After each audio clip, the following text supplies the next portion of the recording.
There's a small little town near Dora that's called Old Dora, mainly because back in the day, it was a place to be, complete with stores, a library, a Methodist church, and even a train station. Over the years, though, people began to build buildings farther away from it, and eventually it became ran down and abandoned. Over the course of the last 30 years, buildings have been torn down if they haven't already collapsed, and only a handful of places remain, including the Methodist church, train station, library, and the furniture store. The concrete wall supporting the railroad tracks is now a giant mural, covered in spray painted artwork from years past and years present. Even me and my friends who claim Old Dora for ourselves have left our mark there. Most of the time we go up there at night and go into some of the old buildings to try and make contact with spirits who visited there, worked there, etc. Well, the church has always been locked, and there was no way to possibly get in without breaking in. But I wasn't about to break into a church. One night, me and my friends were doing our usual round, and that's when we noticed the door was standing open on the bottom floor. See, the bottom floor is near the main road, which is still occasionally used, but the second floor is near the road of Old Dora, and it's up above the main road. I looked at my watch. It was 11:37 p.m., and everyone was talking about finally getting to go inside. I felt a little bad about going in, just some weird feeling in the pit of my stomach. But we eventually walked inside. A bunch of debris lay scattered everywhere, and the bottom floor was huge. I walked around a little bit and noticed an old piano leaned against the back wall. I played a little tune on it. Then my friend noticed the stairs going up to the top floor. I walked over to the group, consisting of 4 people, including myself, and we started to go up the rounding stairs. Suddenly from up there another piano began to play, and play well. But we freaked out and got out of there. The next night we decided to go back. We thought maybe someone had broken in, and when they heard us down there, they tried to scare us away. So we walked back there, the clock nearing midnight. The door was now closed. We walked over and tried it, and the door was unlocked. So we walked inside and started back towards the steps. We stopped for a minute and gazed at them, twisting upwards so that you couldn't see what was up there. My friend walked over to the other piano that was near the back wall and played a little tune. He stopped and we listened for a minute. Nothing happened, so we decided to go on up. We got to where the stairs twist, then soft piano music began to play up there. 2 of my friends ran back down, but me and Sean continued on. We found the piano, a large, black grand piano sitting against the wall nearest the stairs. Only no one was there. I stared down in horror to see the key being pressed down by invisible hands. Me and Sean left when we saw that. We stopped out on the street, and the piano music echoed out onto the street. Finally, it stopped as we began to walk away. Until this day. We can't explain what was going on, but sometimes when you walk up there around midnight, you can hear soft piano music coming from the old church.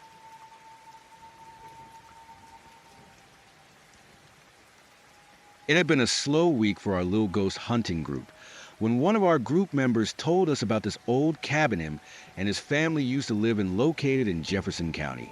He told us both of his great-grandparents had died inside the house, but after he talked to his mom about it, we found out 3 others had died in there as well. Josh continued to tell us about what would happen in the house. He said one day he was home alone, and he had made himself a hamburger and left it to cool on the counter. When he came back to get it, a bite had been taken out of it. Then he told us about the cold. Every room in the house was freezing, as we found out the night we stayed there. It was roughly 10 o'clock at night when we finally made it to the cabin. I stared at it for a moment, then we realized the doors were locked, leaving yours truly with the task of climbing in through a window to unlock the doors. I stopped and looked around when I got in there. It was dark and quiet, too quiet that, what the hell happens next? Kind of quiet. I ran and unlocked the doors, and everyone else came in. Not much happened to begin with, but after we stepped outside for a few minutes to check stuff out, something happened. We came back in and sat in the living room in a big circle with the lights out. We tried talking to the spirits, but nothing was happening. I decided to go and take another look at the kitchen, which all of us had been in earlier, and all of us had left at the same exact time. I come into the hallway and freeze. Every cabinet door stood wide open. Even the fridge stood wide open. Everyone came and checked it out, and we ruled out the possibility that it was one of us. Me and former member Sean decided to stay in the kitchen and try and talk to it. The other four members split into pairs of two and went to different rooms. Me and Sean stood there for a good 5 minutes with nothing happening until both Josh and Adam ran into the kitchen excitedly. They told us that the closet cabinet in the back room was rocking back and forth and that the vase on the top didn't move with it. They said when it stopped, they tried to recreate it, but the vase moved with it when they tried. So we switched rooms and me and Sean went to the back room. We tried once again talking to it, saying stuff like, "If you're here, can you give us a sign of your presence?" Sure enough, we got a sign. We were standing about 4 feet away from the closet cabinet. The only light on it was the moon shining in the window next to it. And we hear a knock from the inside. We're like, whoa. Suddenly, whatever knocked on it punched the inside, so hard that the door actually flexed as if being punched from the inside. We said some words that would make a sailor blush. Then we walked over there to find that there was nothing inside at all. It was empty. Suddenly, from the living room, we heard Josh crying. So we ran to check on him. He sat there, tears rolling down his face as he told us he could hear his great-grandfather talking to him.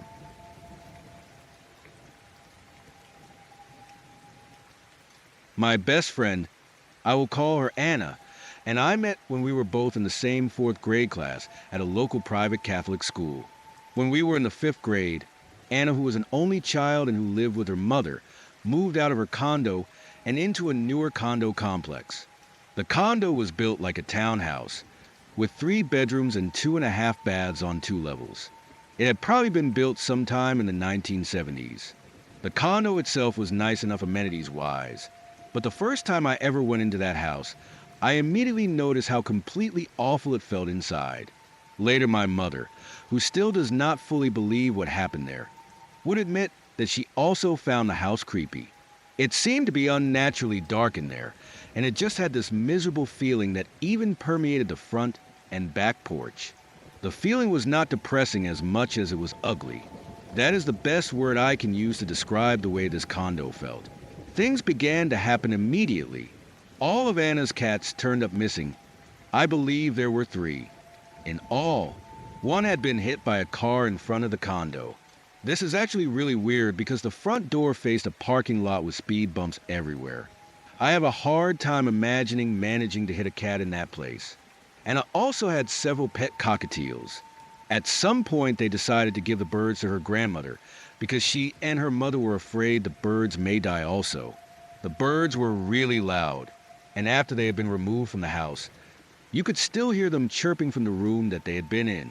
I witnessed this myself and found it particularly creepy. I often spent the night with Anna on the weekends, and we all stayed in the same room together, Anna, her mom, and me.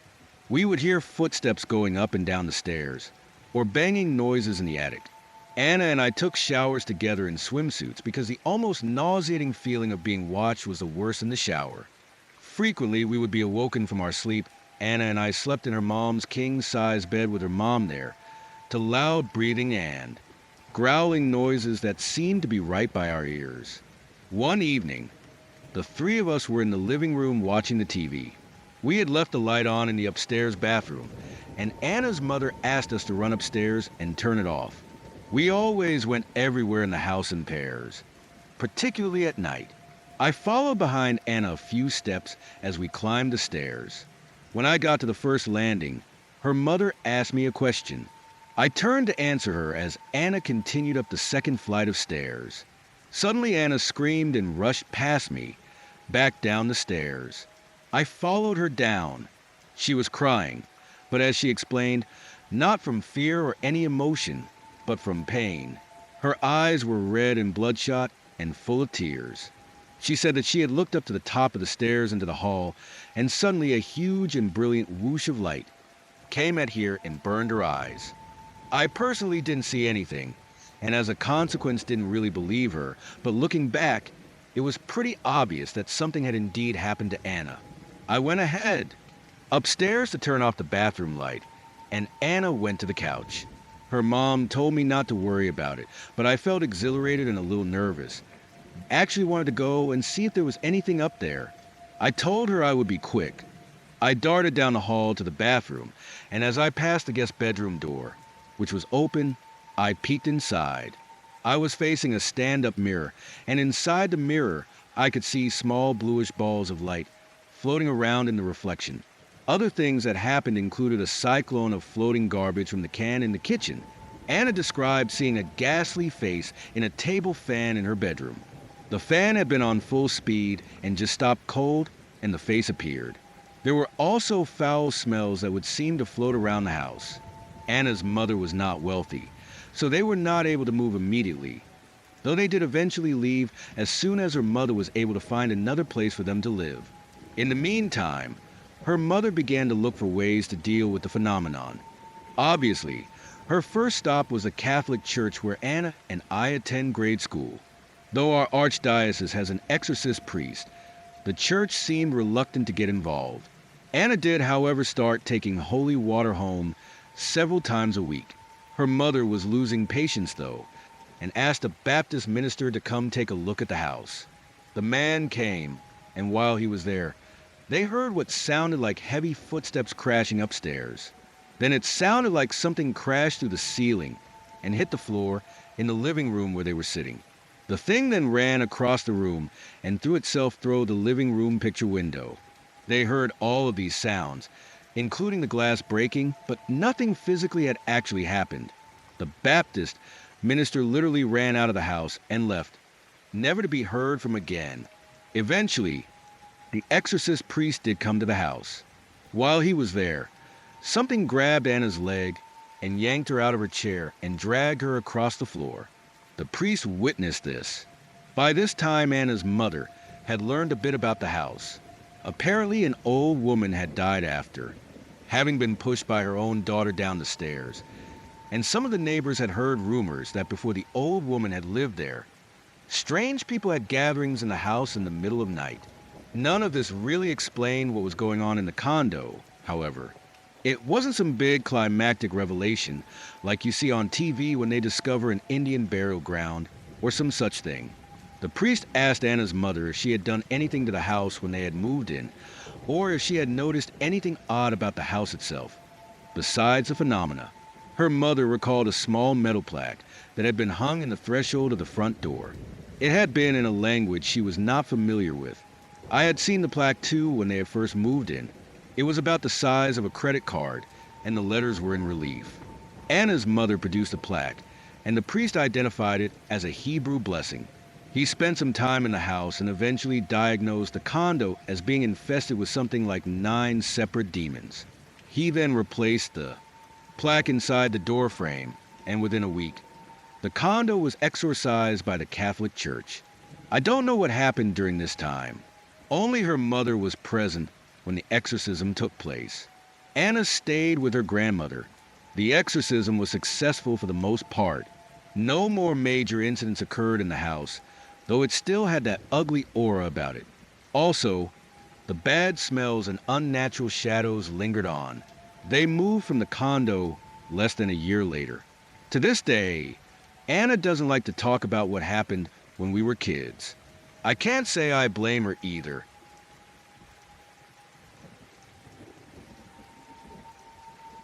Hi, everyone. This is a story about my first experience.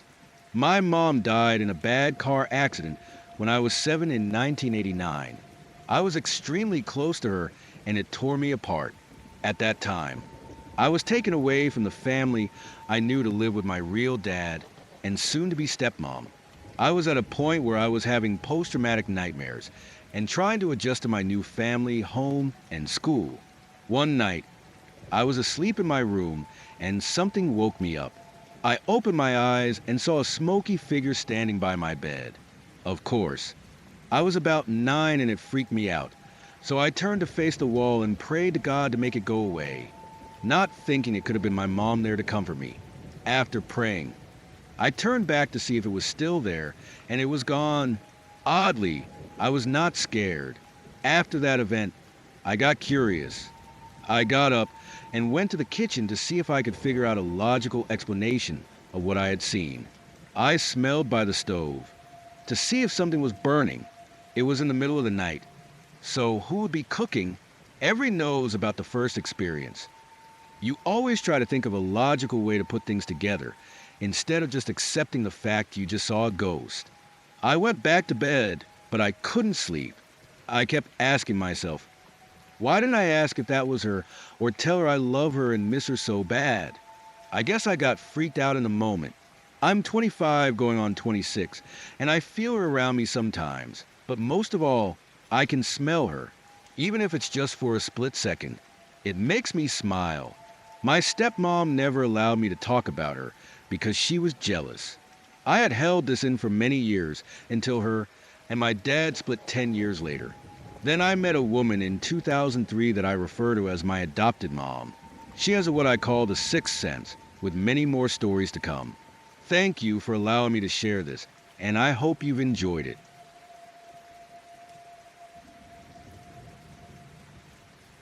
It was the dead of winter when me and my friends Adam Harris, Josh Craig, Ryan Wells, and Cagle decided we would go up to the old pig silos located on the top of York Mountain. The silos have been closed for well over 50 years, but that doesn't mean anything has stopped up there, as we all found out that night. We parked the car a good ways away and crept through the night towards a fence we were going to hop over. We climbed the fence and entered the building where they used to slaughter pigs. I don't know why, but the smell of rotted meat was noticeable. We got bored up there because nothing was going on, save for a single knock from inside a cupboard, which I'm saying was most likely a mouse or something. We headed down to the old chicken houses, and we heard a door slam. We were a little scared because we thought someone was there. Then we saw the double doors, rusted completely hanging on the hinges. One of the doors swung open as we walked close. Suddenly, from inside the chicken houses, we heard the soft cry of a chicken. We couldn't explain it because there hadn't been any chickens in the building for over 50 years. And as we walked away, as if wanting us to leave, the big rusted door slammed shut as we left.